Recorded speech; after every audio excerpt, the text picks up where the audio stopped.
Let's do it. Welcome to the February 2021 Tech4Good Southwest Florida meeting. We are coming up into our eighth year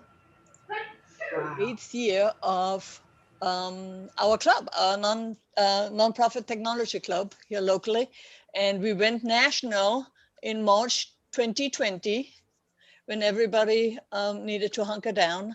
And so we had about 10 events, maybe 8 events online, and we continue in 2021. And tonight, I have a wonderful guest with us, Karen Graham from TechImpact, and she's gonna tell us about their study and how you can make your dollars count in technology investments. Before we however, get into medias res, I would like to go just around the room here to let Karen know your name and what organization you're with and where you're from. And Donna, do you want to start? Sure. I'm Donna Johnston. I'm retired, kind of. So I try to be retired. I do some, again. I do some consulting work, grant writing, some strategic planning, mostly when I see a need. At any rate, I've been working with nonprofits, for more than 20 years. All right. So. All right, next is Miran, Janine, Suzanne. If you would unmute yourself. Okay. Oh, okay. Hi there, okay. I'm Janine Hudak, and I work at the Jewish Federation of Greater Naples, and my work as an admin coordinator. I work a lot with the membership and Donor Perfect, and a variety of things. And in the past, I worked a lot in senior services and Meals on Wheels and volunteer coordinating. And I guess I would say, I've been living here for a few years, and then I lived a long time in the San Francisco Bay Area, and I grew up in Ohio. So, thank you. Hi, this is Moran. I was able to unmute myself by hitting the other way of unmuting. I'm also from Ohio, but I have been in Florida for about 20 years. And it was certainly not as cold, but the wind yesterday was 40 miles per hour. So that's unusual for us. But I've worked in nonprofit and nonprofit-like organizations for a long, long time, mostly environmental. But I've more recently been involved in human services, working as a grant writer for Goodwill. And then I'm on a couple of boards, but again, those are environmental. And I started the Tech4Good group in Charlotte County, but it's just too small of a community to make a go of it. And Brigitte does such a wonderful job. I encourage them all to participate in this forum.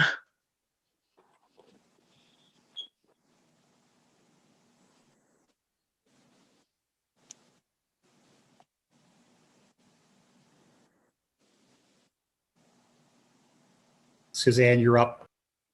Oh, okay. I've been focusing on the dog here. I was muted. Oh, okay.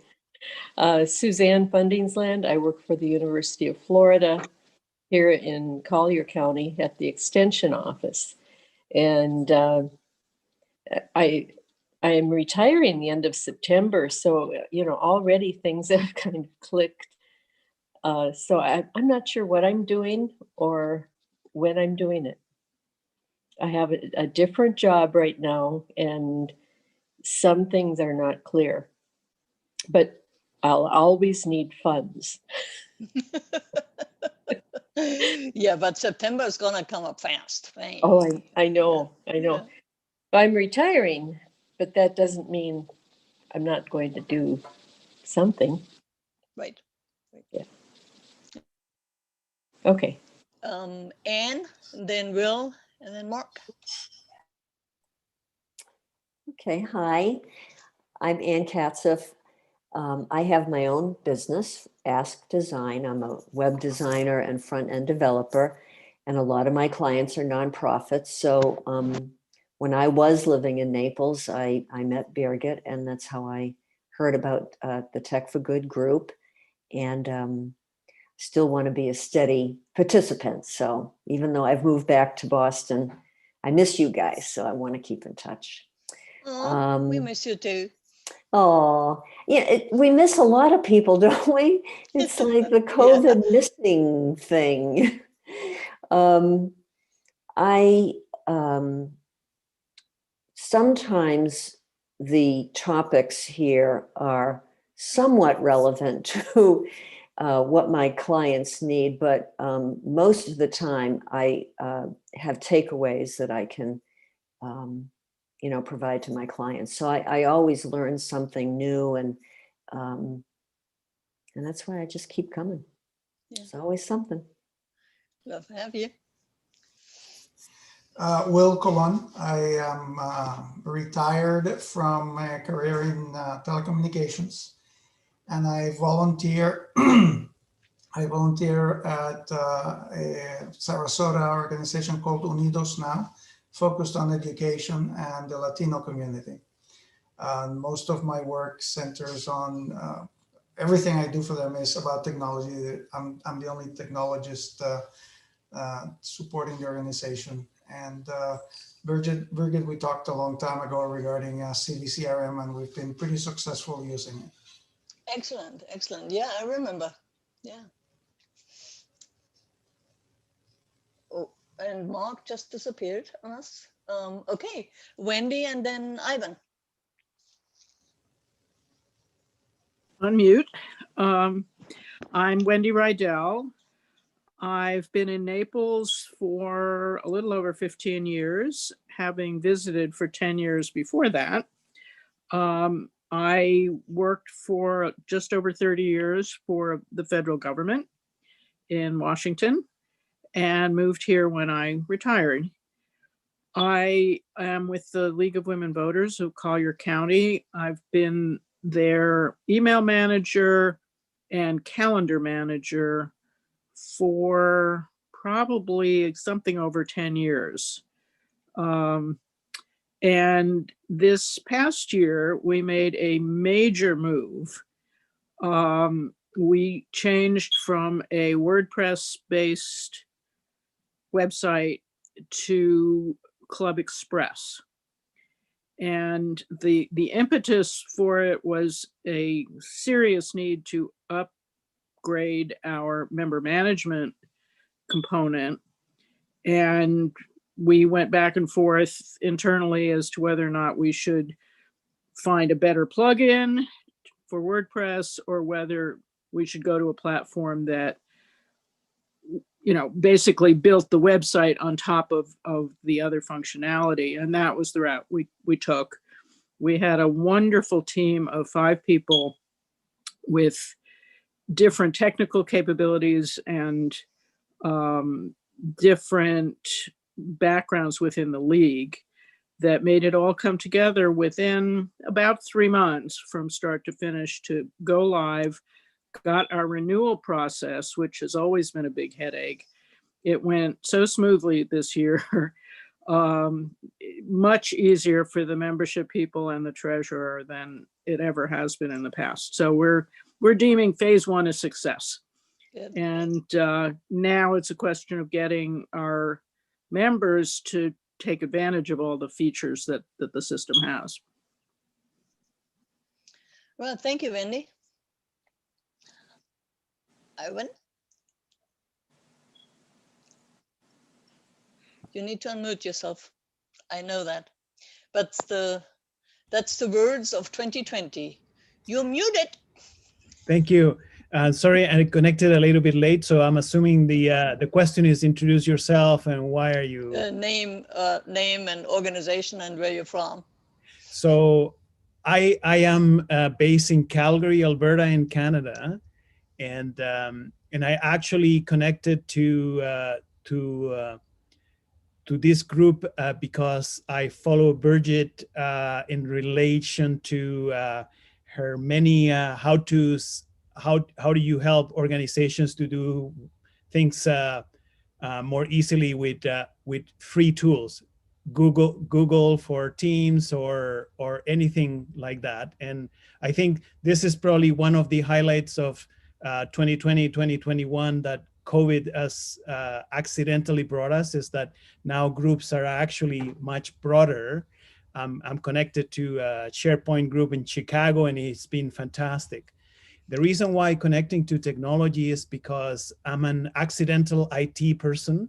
I'm probably the one that is less afraid of computers and programming around nonprofits. And I've been in nonprofits for the last 20 years.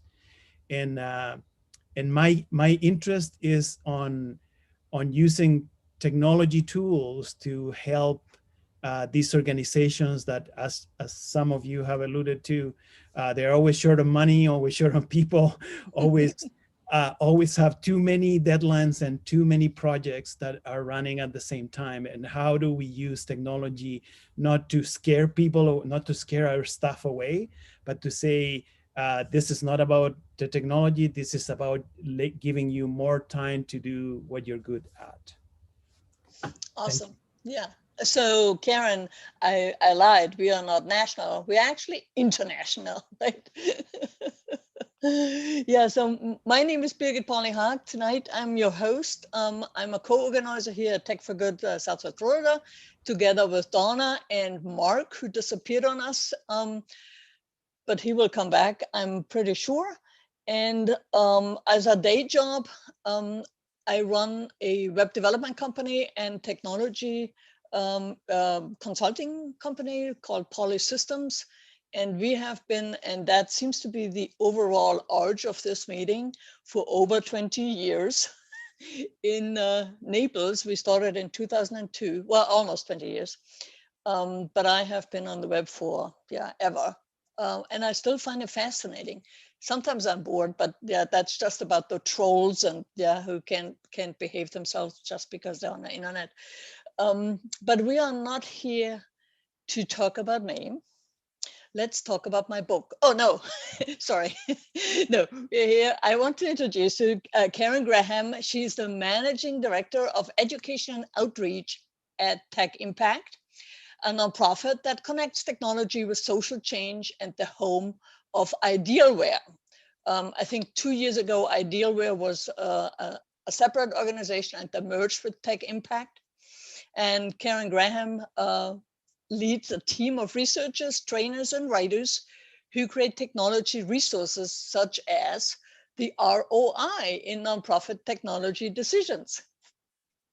And here goes the door.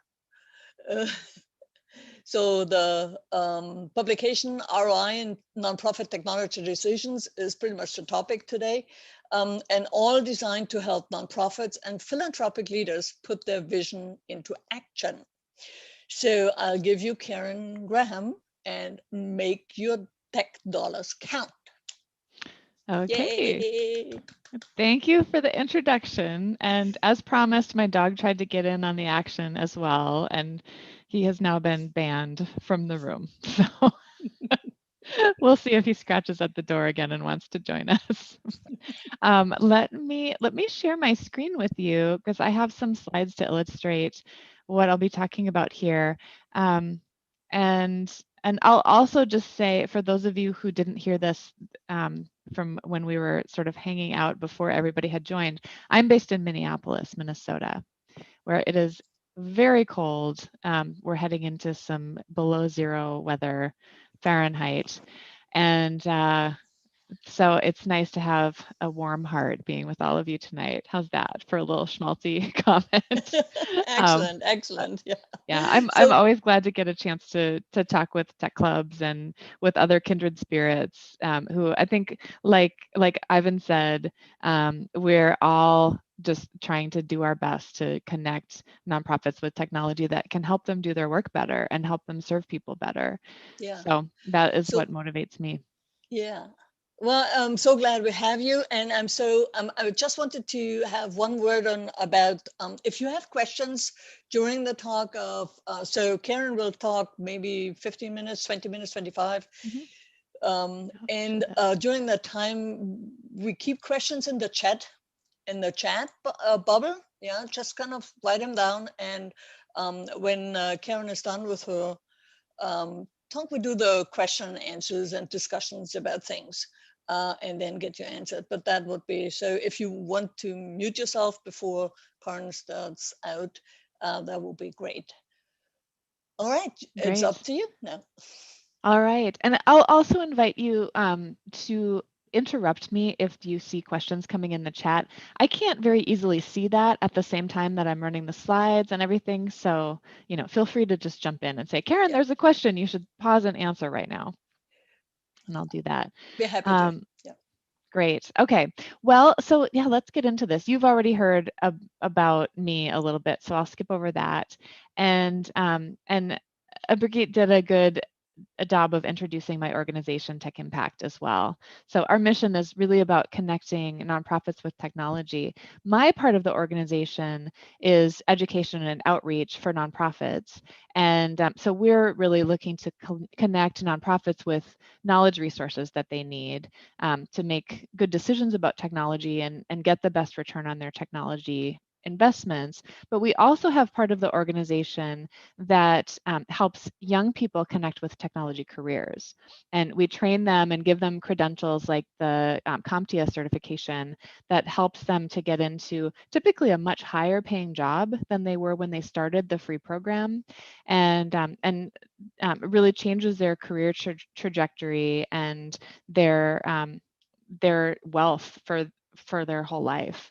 And about 20% of our employees are graduates of that program. So they often graduate from our IT training program, they come to work on our help desk, and some of them end up kind of moving through the organization and becoming tech engineers or different kinds of specialists like security specialists, things like that. So that's something unique about our program that not a lot of other technology service providers share.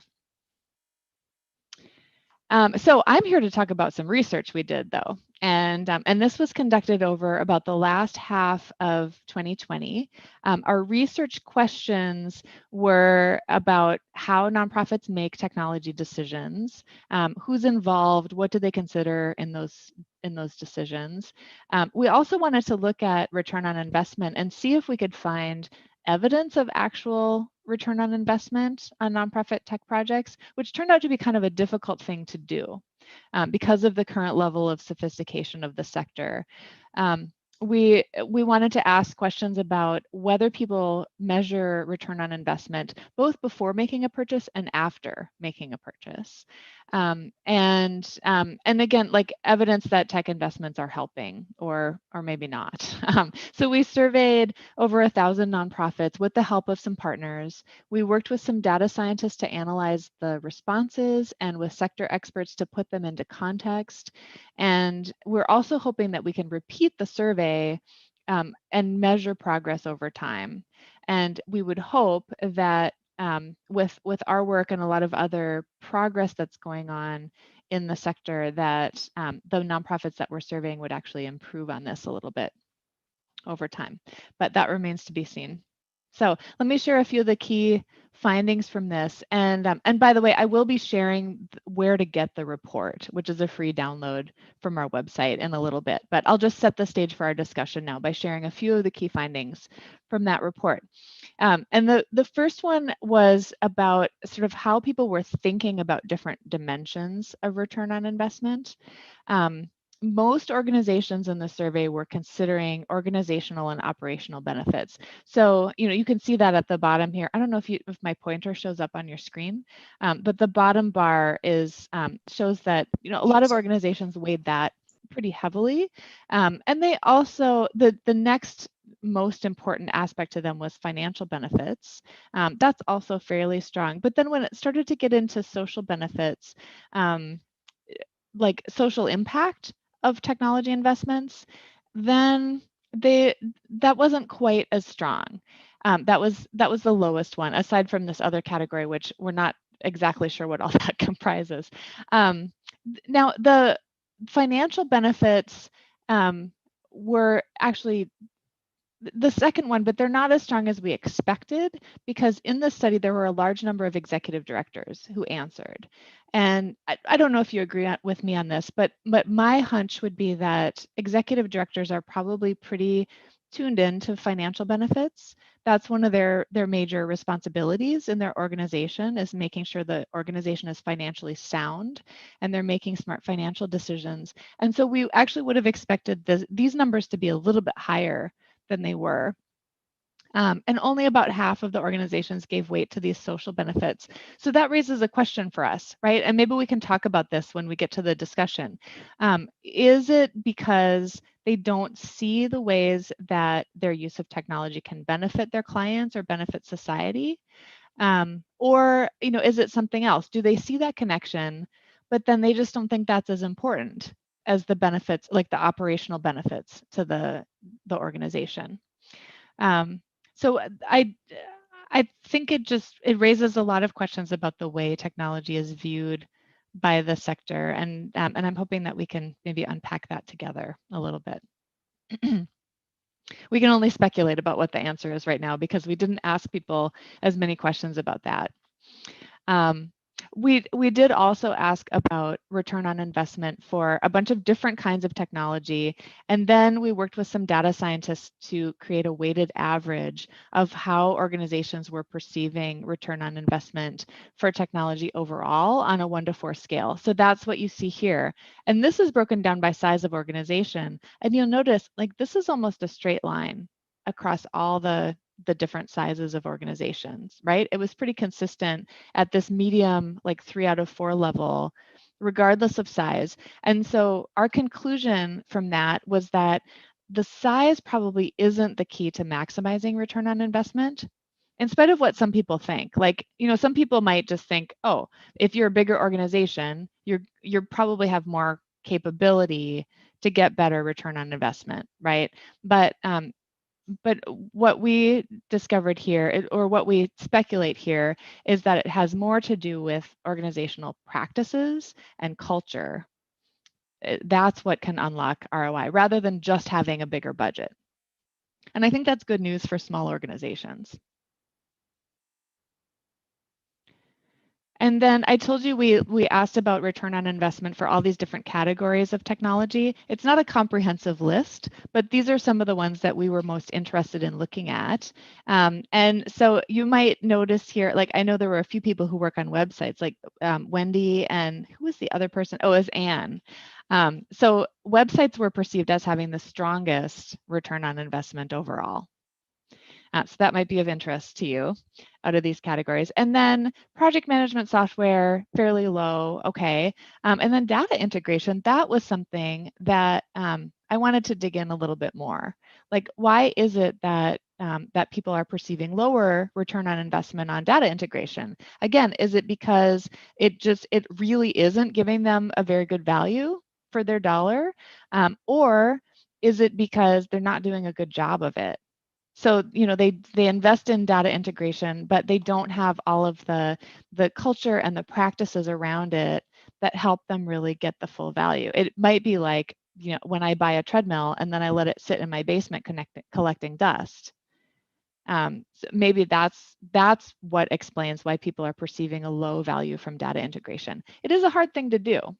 So that's another thing maybe we can talk about later if you want. So, okay, let's go to the next one. And this one was about the length of time that these decisions took. And you can see here that if you add up these two columns, well over half of the decisions were taking less than 6 months. Almost half were taking less than 3 months. And so I'm going to actually go back a minute to the categories. So if you're talking about like project management software, or maybe like a broadcast email tool, then having a decision timeline of less than 3 months maybe makes sense. right? That sounds reasonable. But for other types of technology like integration, CRM solutions, websites, in my experience as a consultant, it seems like that should take longer to do a really thorough needs assessment and compare different options, to do a vetting process. That raised eyebrows a little bit with some of the experts we talked to, and with me as well, that so many of these projects were actually taking a relatively short time for them to make the decision. And then one more here. Before I kind of open things up. This actually has two different data points, or two different graphs on it. And so this is a look at two different kinds of people. One is end users on this side, and then the other is consultants on the right.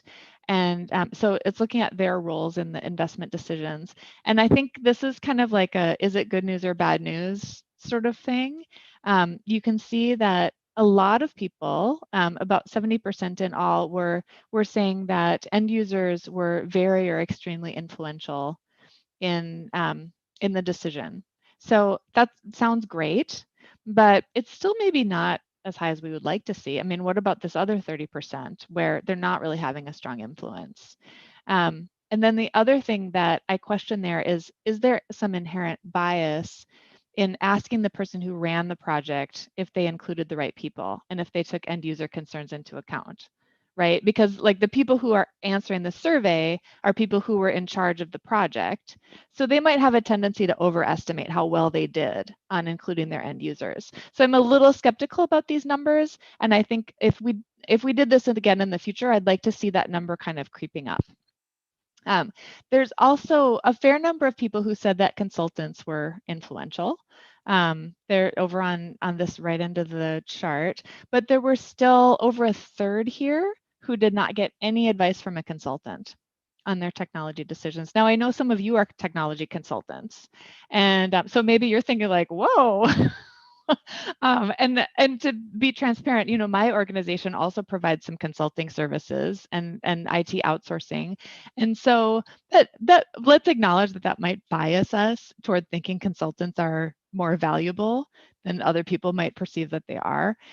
But still, knowing how many nonprofits are small and don't have any specialized technical knowledge, it just seems like they could really benefit from some expert advice here.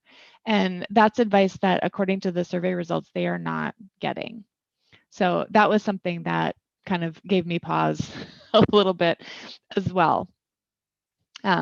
So I've thrown a lot of data at you, and now I'm hoping we can just talk with each other a little bit. And I have some questions to get us started, which I can leave on the screen for a while, or we can turn it off and just see each other's faces. Maybe I'll leave that up to you. And one more thing I'll show before we open up our mics. I'll make sure that we share this with you before we close. We can get the link out in the chat. So this is where you get the report. You'll just go to our Technology Learning Center at techimpact.org, and then you have to put in a little bit of information which our funders like to collect so that we can measure our reach, and then you'll be able to get the free report.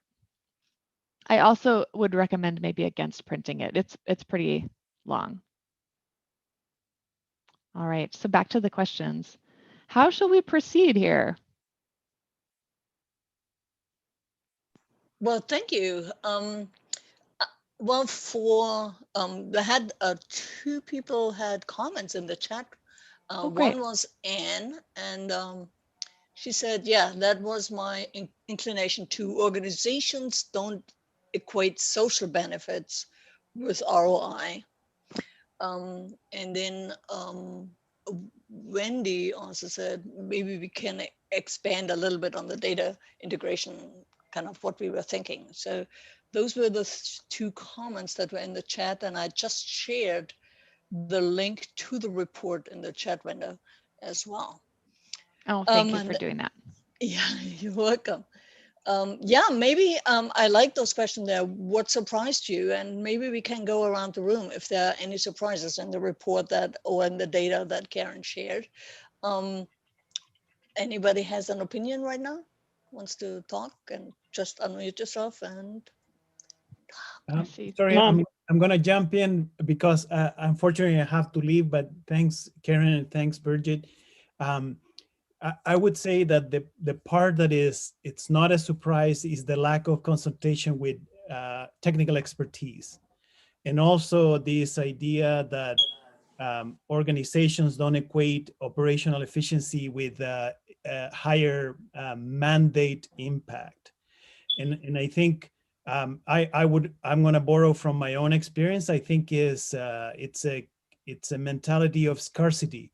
We don't have enough money to hire a consultant. We're going to sink a lot of money into I don't know, an implementation of Microsoft Dynamics, but we're going to limp away with this implementation for years. We're not gonna get internal satisfaction. So we're gonna have a huge difficulty getting adoption, and then our clients are gonna see our employees complaining about whatever it is. So nobody's gonna like it. So it's simpler for us to pay a bill than to actually look at the whole cost of ownership cycle. Mm-hmm. And it is a kind of a downward spiral too, right? Because then like every time you have substandard technology, then it reinforces the idea that technology isn't worth investing in. People get a negative attitude about it, not just inside the organization, but also your funders will see that. And they'll say, well, the technology is not helping you at all. It's a waste of our money. So we're not gonna include that in our grants. And so it's just like this cycle of pain that just continues. But how do we break out of that? Does anybody have ideas or examples? Well, before we get into individual examples, this is Wendy speaking. Mm-hmm. Could you explain a bit how return on investment would be calculated for nonprofit organizations? I mean, after all, the bottom line for us is different than it would be for, you know, a profitable business. Mm-hmm. And so what do you factor into determining that return? Mm-hmm. Yeah, thanks for that question. That is something that we address a bit in the report. And I think it's different depending whether you're looking at financial return or like operational return in terms of like productivity versus mission return. That's going to vary a lot from one organization to the next, right? But you know, a real simple formula for return on investment is just to look at like how much did you spend and then how much did you save or earn as a result of that and what's the difference. That's, you know, the very most simple way to look at it. And there are some things that are very straightforward, like the bills that you pay, you know, did that go up or down? But then there are some things that are a little bit harder to calculate, like staff time saved. So the one way that we sometimes calculate that is by, I've actually done this as a consultant, like taking a stopwatch. And I had a client who wanted to invest in a new CRM. And their main motivation was because they thought that with their current processes, they were just wasting a lot of time doing data entry.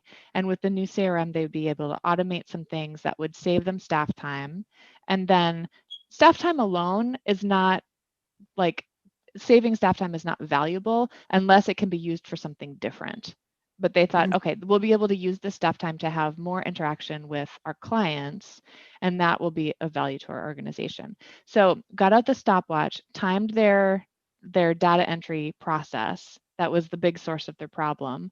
And then we assigned a dollar value to that based on an hourly rate plus benefits plus overhead. And what we figured out is that they would actually be spending several $1,000s more every year with the new CRM than if they just hired somebody to do their data entry. That was an interesting finding. That does not surprise me at all. Yeah. Because particularly in my experience in government, when we went from a pencil and paper recording system that had been in use effectively for decades going to capturing all that data electronically, took far more staff time. The benefit was that the data then became available throughout the organization, rather than people having to go consult that central registry where it was being captured manually or on paper. So, Right. Yeah. Well, and then, yeah, that does beg the question, like, is it, when we found that it was going to cost more to invest in this technology and do it differently than just doing the data entry, does that mean it's a bad investment? Their conclusion was no. And the reason was because they did value the availability of data, in like they would be able to use data in so many new ways to be able to make operational decisions, to evaluate their programs, to prove that they accomplished what they set out to do. So just the opportunity that it created for them to be a more data informed organization was huge. They also thought about talent. How are they able to attract and retain the very best employees if those employees have to work with crappy archaic systems that are just kind of like a pain for them? Sure. So that's something like employee morale is something that is hard to put a dollar amount on, but it's real. Right. And their ability to compete for funding was also something that they thought about. If they had modern systems, if they had access to this data that could help them tell their story, if they had even a story to tell about them kind of doing this digital transformation, that was something that made them more competitive when they were seeking grants. So, in the end, even though if you just look at the financial ROI calculation, it didn't come out in favor of this investment, they decided that there were a lot of other sort of less tangible, more difficult to measure benefits of the technology that outweighed that. Yeah. So I think there is a correlation and between the short time for decision making, the lesser involvement of end users, and the lesser involvement of consultants. Because what I see is that consultants are most time not coming in for the decision making. They come in on the implementation part. That's one thing. The decision making. So if I go through the 20 or 50 organizations there was only one organization that actually had a process in decision making, and that only came in after the first decision was the wrong decision, that they only made upon a recommendation from somebody else who had another organization in the area had the same system, and they thought it would work there too. So they wasted a lot of money. It wasn't their money, but it was grant money. And we needed to go back to the funder and to say, okay, this wasn't a good implementation, and your funding goals won't come in unless we change the system, because there wasn't a clear process between what do we need, which system provides it, which end user kind of said, okay, what's the best system to capture the data, and then how is the reporting going? So there was no process in place. And afterwards, once we put it in place, it seemed to take about 6 months to actually go through the whole process and then start with an implementation. So I think those things come together. It's not one thing or the other. And then and then turning around, it also means that the social impact can't be really measured, because if you don't, so what I also see is that there is some organizations have CRM, for instance, but every year they change it.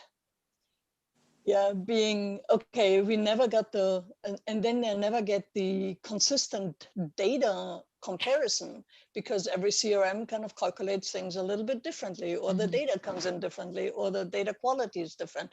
So I think there is also a changing technology equals better outcomes just per se, but not doing the work. It's like a panacea more applied to, it's kind of busy work for the board. But on the program side, you see just confused people, and then they have, yeah, okay, we have another system. Okay, let's learn that too, and waste a lot of switching costs in that regard. So I think it's yeah, getting a little. Sorry, I'm kind of hijacked that a bit. Where do we go with that? But that's yeah. I think the doing the work beforehand is really hard for a board or for an executive to kind of sit down and do the strategic work on what do we need and make a list, and or have a tech committee who puts this thing together before they start out. Yeah, and when you talk about data integration, I think with nonprofits in particular, you really do kind of have a high turnover of staff. So you have different methods of entering data, or different understanding of what the data is for. Some people are more detail oriented, others aren't. So what you get in is what you get out. And one thing I have noted is that there are a lot of nonprofits that really don't understand how to use their data, especially in their grant writing and their grant reporting. Walking into one organization I worked with, $3 million organization, kept getting their reports sent back to them by one of their biggest funders saying, this isn't right, fix it. And it's like, okay, what's not right, you know? And well, first of all, you can't just say this. You have to have something behind that that proves it. You know, you can't say, oh yeah, we spend this much on office space. Well, how much office space? What are your building requirements? You know, your budget for your maintenance, blah, blah, blah. All that plays into that.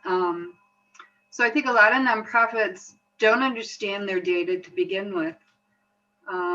Which is really a problem. And then once again, the turnover, especially with smaller organizations, because I don't think they actually have solid job descriptions. Because, you know, if you work for a nonprofit, you really have your fingers in all kinds of things. If it's a small one, yeah.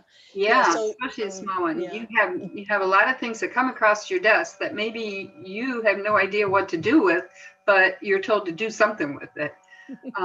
Yeah. So we have about 2 questions here in the chat window. Oh, go ahead. Sorry. Will said, said, well, would you please slow down here a bit? What do you mean by data integration? That's a very good question. So, Karen, could you help us out with that? Yeah, and you know, we didn't define that when we asked the question. So that's a possible explanation for, you know, why did organizations rate that low? Maybe they were defining it very differently from each other. I'm not sure. That is one of those terms almost like innovation, where it can mean a lot of different things. Yeah, right. Yeah. So maybe that's part of our work. You know, for me as part of TechImpact, and for some of you in the roles that you have in like organizing this group and connecting with other colleagues that work in nonprofit tech, maybe we need to start working on a better definition of some of these terms, and that could help. I'm curious to know, you know, maybe from you, Donna, since you were talking about data integration, or from anybody, what do you think the solution is? You know, are there obvious things that nonprofits could do better to get more value out of that? Well, I think they just need more education in that area. Seriously. Seriously, yes. Yeah, the community foundations and a lot of, well, NCEF here in Naples, the Naples Children Education Foundation Fund. They're all requiring these that you keep track through your program of all your data. And maybe nonprofits just don't have the personnel to keep track of that data the way they should. And I won't say that they make it up, but they may guess at it, which means they're probably not getting an accurate number at all. Bottom line is, and I think the Community Foundation here has at one time offered some kind of workshops in how to collect and how to use data to better plan, to better execute programs, to get more out of what you're doing, and especially in reporting. I spoke to somebody from a community foundation just one-on-one after I had shared a draft of the report with her, and I talked with her about her experience choosing and implementing a CRM system for the foundation, like a grants management system for her community foundation. And she said that they did an initial ROI calculation that was kind of speculative, thinking about how they believed that it might affect the organization, what the benefits and costs might be. But then afterward, they sort of revisited that. And a year, 2 years, 3 years later, they discovered that the picture was a little bit different from what they had anticipated. And the return on that investment actually turned out to be much higher than what they had originally thought, chiefly because of the pandemic. And they found themselves very suddenly having to work remotely, and having a cloud-based grants management system was just incredible for them, not just for their internal work, but for being able to provide the services that they provide to grantees.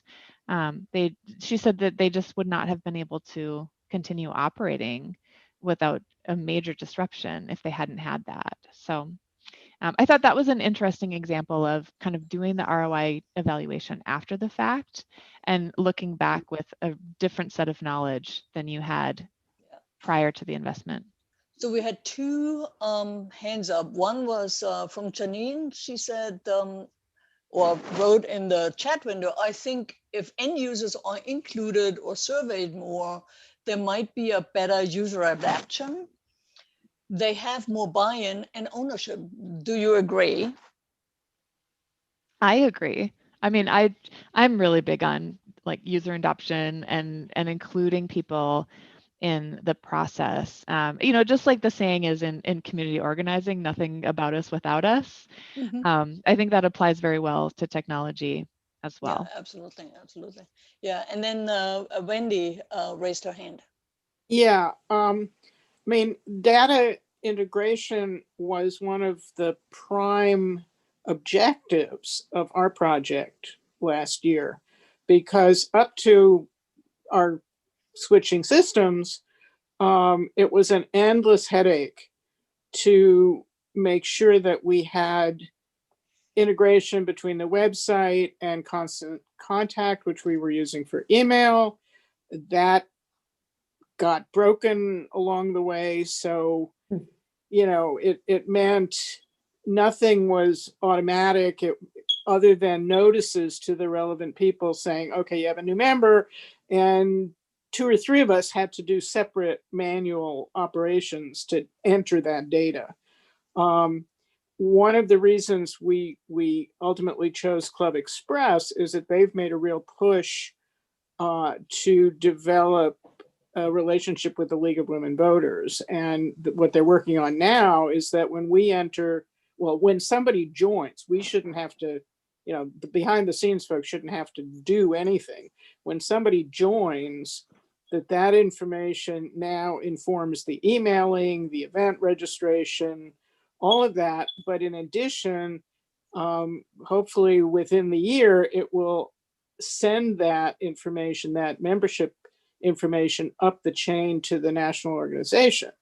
So we, again, don't have to have somebody whose job it is to be entering new members into the national membership database and cleaning out the people who don't renew and all of that. So, I mean, the ability to have all your data in one system, we think is going to be a big benefit for us. And of course, we have here in Collier County Close to 300 members, give or take, but it's an all volunteer organization. So, you know, we have to count on finding the skills needed to maintain our systems over the long haul. And again, the maintainability of these things was an issue for us. And I think what I understood from your switch there was actually not a whole, how should I say it? Sometimes decisions are made because somebody has a vested interest in something. Yeah, so we did, we worked for 2 years with an organization that wanted to go from a file-based database, and they were sending around the file all the time, Yeah, to an online system, especially because most of them were not in town over the summer. So one was in South Africa, the other one was in Cleveland, the next one was in Mexico. So over the summer, the club would kind of die down and then come back, but they would put all information in over the summer. And it seemed, and there was a vested interest in the person who maintained the single database, and he was also the president. So although there was lip service that things were need to be more accessible for all the other people, the events people, the email people, the membership chairs and all that, but there was a holding on to control, because all of a sudden it kind of gets out of hand. And for 2 years, the project manager on the organizational side tried to get past that. And sooner or later, they all gave up and they went back to their system.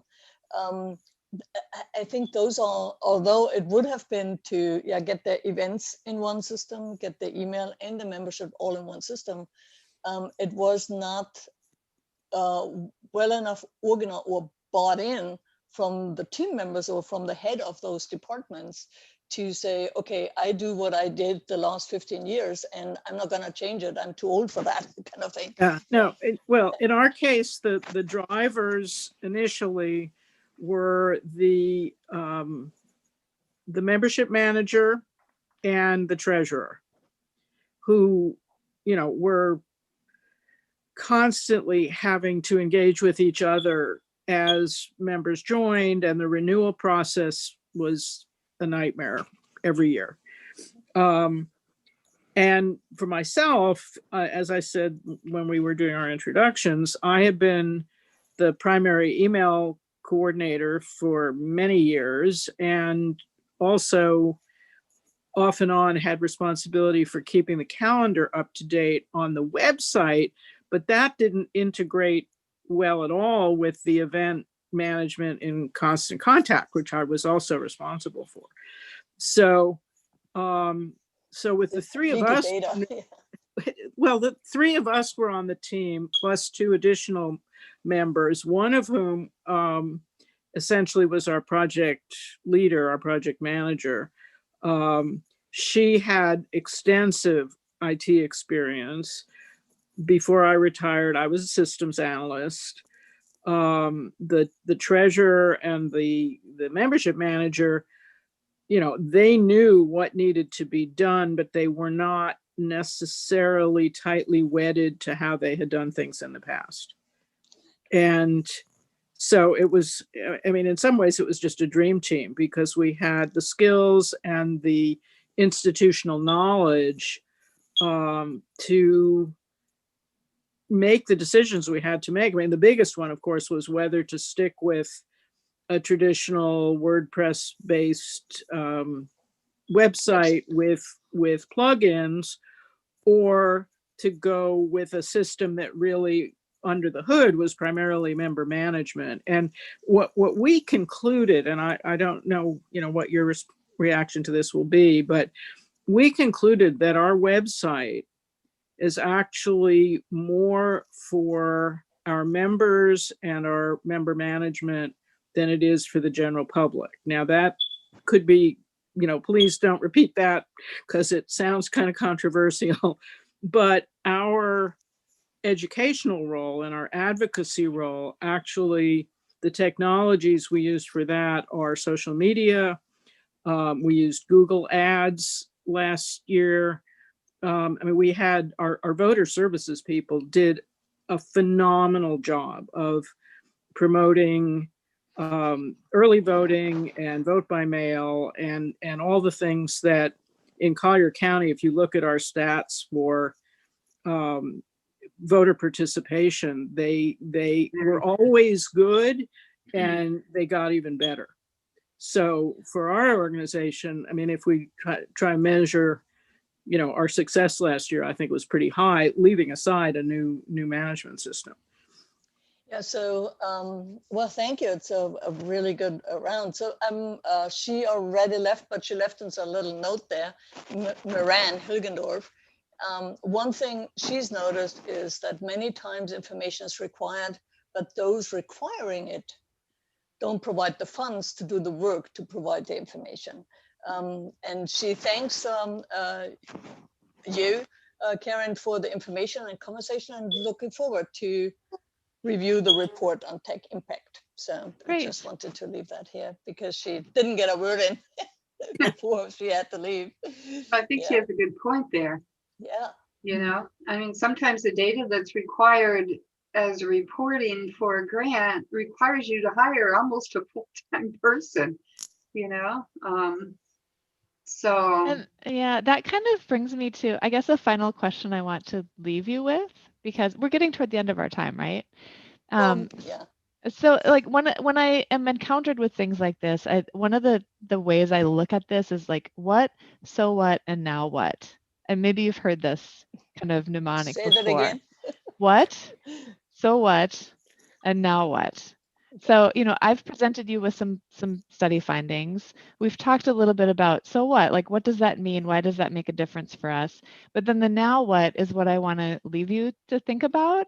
Is like, is this research report kind of tugging at your sleeve a little bit and saying like, hey, you need to pay attention to this. You need to do a little something differently. Like, what is it nudging you to do in response?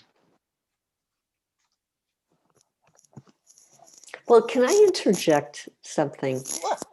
I hope it's related to your question, because this has been on my mind for a few minutes. What I have found is sort of a trend with some of the nonprofits that I'm working with is that they have board members who have roles to fill. You know, they're on the board to offer their services and act as consultants in certain areas. And they don't involve me, you know, in that process. And so I find out after the fact that they've made a technology decision that sometimes it's too large for the size of the group. Because that's the board member's background. You know, they'll come from, you know, a corporation and they'll say, oh, you know, we use such and such technology. That's what we should use here. And I'm like, no, maybe not, maybe yes, but let's have a conversation.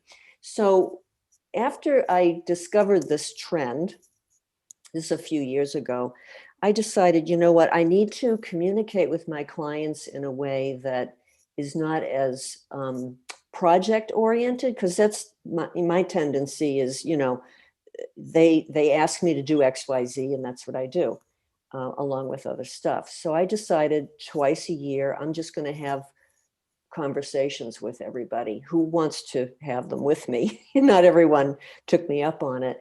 And it's an informal way for me to just hear what's going on with them on a personal level, maybe on an organizational level. And that's how I've been finding out what's really going on. You know, what are they really thinking about? What are their pain points and how can I assist them? And it's been pretty damn interesting, I must say. So I just wanted to interject that because I think board members, they have a lot of different motivations for being on the board. Most of them, you know, I would say 90% of them are commendable, but sometimes it's like, and then they're gone. You know, they're there for a year and they make a mess of something and then they leave. And it's like, oh my God. So sometimes it's just not the best way to go about making technology decisions, to rely on, you know, these are new board members I'm talking about. Long-term board members who know the history of the group, that's a different conversation, but I'm talking about newbies. I met a CEO at a thing a year ago, and he said no one on he doesn't put anyone on his board until they have worked for the organization as a volunteer for a year. That's and they so know wise. the inside Yeah. and the outside, and then Mhm. they can become a board member. So, you know, and as far as I think connecting technology and social impact, or just connecting technology and nonprofits, I think a lot of times it starts in the budget. They don't budget for those kind of tools. They just budget for projects, and they don't consider the technology they're going to need in the background to make it, you know, completing the project as efficient as possible. I don't know how many nonprofits I worked for where laptops start to die in the field, and there's no money to replace them because they didn't write money into their budget for the technology. Yeah, I'm a little bit, so I'm kind of looking at that for your question, Karen. Now what? Yeah. Kind of is so I tried to start this Tech4Good technology club where nonprofits can mingle with technology or can talk about amongst themselves about technology, learn from each other in 2008. And that was way too early. Yeah, I had out 3 different times. I had a good list to send it to and invite them, but nobody came. 3 different times, 3 different days. So I said, okay, I get the message. Nobody wants that. Fine, I do something else. And then 2013, we started up again with N10 and TechSoup's encouragement. Like Eli, you know them, Eli and Beth and Lister. I met them at the Nonprofit Technology Conf in 2013, and then in July we started that.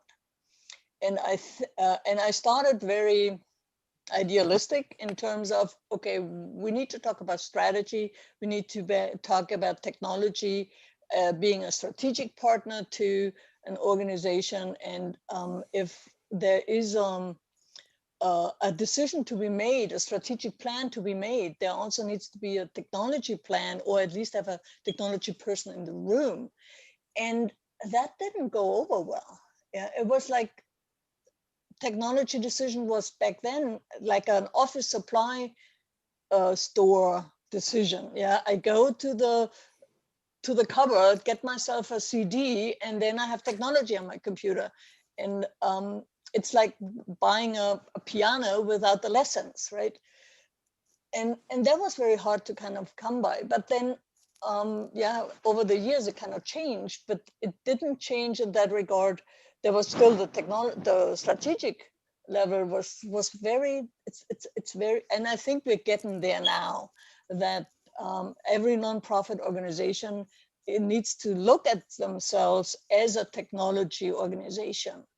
And technology is not something that the finance needs. It's not something that the secretary needs, or the executive director's assistant needs. Technology is what programs need, what marketing needs, and it all needs to go into one. So I think those that make decisions need to know more about technology than they're doing now. Yeah, it needs to talk about who can go on the board. It's not the one who volunteers.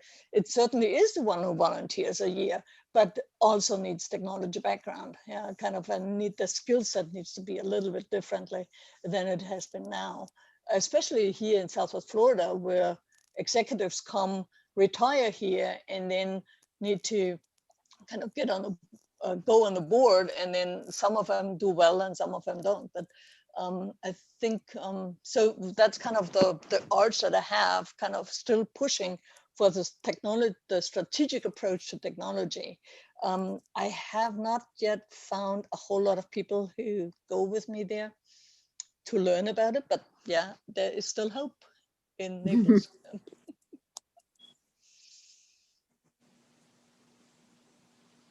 So what do you think? No, what? On screen for a moment to try to find some other research that that my organization did about the kind of technology skill sets that nonprofit leaders need today, and I think that's something that is really on my mind, is like, how do we take this conversation beyond a group like this, where we all work in technology, we have an interest in it because of the nature of our jobs, if nothing else. But how do we open that conversation to people who are executive directors and finance directors and program officers at foundations, and all those people that are helping to create the strategies for an organization and provide the resources to carry them out.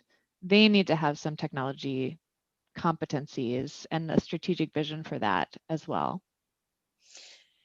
Yeah, I think it's a conversation with the funders, like foundations would be really good, because they also want to report on the impact that their own foundation does, and kind of combining the information that they get from the, I don't know, hundreds of organizations that they fund over 2 years, then come back report. So reporting wise, there definitely could be a push for it, like a United Way that needs certain reports. There are, and sometimes the technology is actually in the community. It just needs to be broader, because every community has, or any in the United States has somewhat HMIS, which is a human services database of all the clients who need emergency services to prevent homelessness. And in some, but it's not unique, uniformly organized in the nation, but some communities have, the United Way is really involved in that, and so they require every organization that wants money from them to put the data in. So that is kind of a good incentive. Yeah, and I think otherwise it's really going to be hard. Yeah. I just shared in the chat, I did find that that somewhat older report on digital skill sets for nonprofit leaders. And then there's also one that we share with foundations and other kinds of funders about how they can do tech capacity building. That's awesome. Yeah, I'm going to do Thank you. both of them. Yeah, thanks so much. Yeah. Any more comments or thoughts? Or... Will, yes, are you Will? just Oh, raising no, your hand, or are you saying goodbye? He's saying goodbye. He said, yeah. Just one more point. We got his head more spinning. thought. Yay! Can I share? Here's one more thought from me. Yeah. I'm thinking of large corporations who offer discounts and various goodies for nonprofits. I would love it if they got rid of some of the pain points, so that nonprofits don't have to spin their wheels and waste their time solving technology problems that are presented. And Facebook, I mean, within 1 week, 2 of my clients' Facebook business accounts got hacked. One of them got resolved quickly. The other one still isn't resolved. Why? No one responded to my client. No one from Facebook responded to my client. So, not to point out Facebook. Well, that's a good They're victim not the only one, on. but that's the prime example of, she was just wasting her time trying to communicate and solve this problem. I was helping her, wasting my time. It shouldn't be that hard to get rid of that problem. So there are so many large tech companies that give nonprofit donations and nonprofit discounts and things like that, but some do much better than others at pairing that with actual help and or ways to help those nonprofit clients be successful with their products. Yeah. speaking of data integration, and Willie who asked that question is now gone now, but he probably gets it on the recording, is so my husband works for Oracle, and they have a matching system for a nonprofit donation. And with COVID-19, it was increased from the previous year's $300 to $1,000 maximum. But we noticed that even before, when we, of course, that's what we use is to kind of double up the money. That's the easiest way to do that. That we never got any communication from the nonprofits. Yeah, so there is a lot of wasted information. If it weren't nonprofits that we are communicating anyway, and just say, okay, well, let's get through them. There would not be a communication there. So, but it's an online system that goes way through that, but it does not include the communication with the donors. You know, which at one point maybe that's a little data integration point. You know, that would be really good. Facebook has the same problem. Yeah, that they are not providing any information of those who give to the nonprofit. I don't know how PayPal Giving Fund does that. So there's how do you call it? Inflation of data and money out there, yeah. But it's not getting to the personal relationship that nonprofits need to have with their donors over a long period of time to, convert them to a reoccurring donor. And it's kind of, sorry. And that's vital. That's vital. I mean, that's part of your match for your grants is your donors. Yeah, anyway. Absolutely. So off to our next meeting quickly is thank you, Donna. Is April 6th, and it is marketing tools and tactics. Nothing in March. Yeah, well, we did, but because we're running a month late, we're just going to run another to April. And then I was thinking, well, Margaret and I have to talk about it and then get back on the even months. Okay. Yeah, the problem what we ran into as a club was that we lost our online home. We had to, with N10 switching system, and then we have it now, but we still need to furnish it. So we kind of up in the air. Yeah, and but I'm really excited about the system because it's an online community that could kind of because I don't think us going back to in-person meeting until the fall. Yeah, and then it's kind of let the snowbirds come first kind of thing. Yeah. That we said, okay, let's do every other month a meeting. But we also have that additional problem that we are losing a few members in the transition, from Meetup through N10, what's the name, Bevy, and then now to Salesforce. But we will come together in an online community where we actually can connect a little bit broader. You all need to have an account with N10, but you can also use the other online communities there. And we can organize our in-person meeting through that and have a much broader footprint in terms of the discussion around it. Yeah, it's not just the knowledge in Southwest Florida or in our club. You can kind of participate in the whole N10 thing. So a big thank you to Karen for spending time with us. It was really wonderful. It was my pleasure. Yeah, thank you, Thank you, Karen. And and I already downloaded the report. So yeah, and in the chat is the email address from Karen at TechImpact.org. And if you have questions or other suggestions, I'm really happy that we had this event. And well, thanks again. And you have a wonderful spring. I hope we get to see each other in person and hug everybody. It's got to be a hug fest. Yes. Nice to see you all, albeit on the screen, if not in person. Yeah, good to see you, Mark. Sorry we missed you in introduction though. Well, my computer is acting up or it's my internet connection or my Zoom software, but it crashed, so it took me a while Is to that get your back new in. computer? No, I haven't set it up yet. Okay. Ah. I just wanted to. What did you get, Mark?